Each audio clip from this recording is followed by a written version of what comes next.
I'm Patrick J, and I'm here with Tony Award-winning producer Stephanie Rosenberg. Hi. We're going to ask you a couple questions today. Stephanie, you ready? I am so excited. So question number one, how'd you get into producing? I got into producing through a series of unfortunate events. Okay.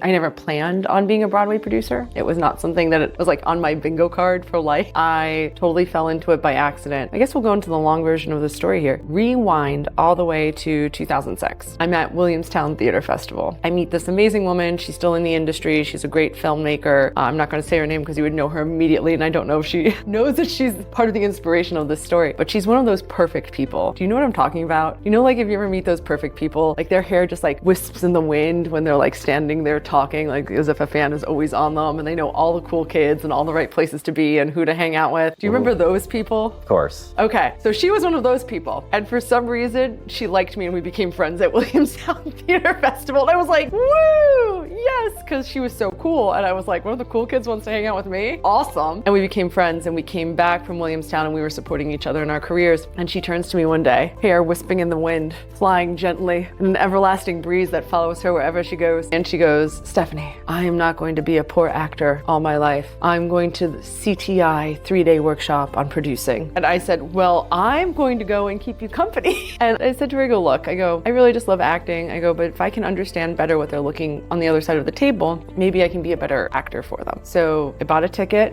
and I went with her the whole 3 days, and it was fascinating. It was fascinating, all the business, all the law, all the general management. It was fascinating, all the background that went into this. And this was like way back in that day of the Commercial Theater Institute. And if you don't know what that is, the Commercial Theater Institute is an educational program that was created from the Broadway League. And what it does is it teaches people about producing. It had been defunct after the pandemic and just got revived last year and came back this past year for the first time. I go to this 3-day workshop. I find it fascinating. And then they offer a bunch of 1-day workshops throughout the year. So I would save up and time again, go to different 1-day workshops, return and do the 3-day workshop a couple more times.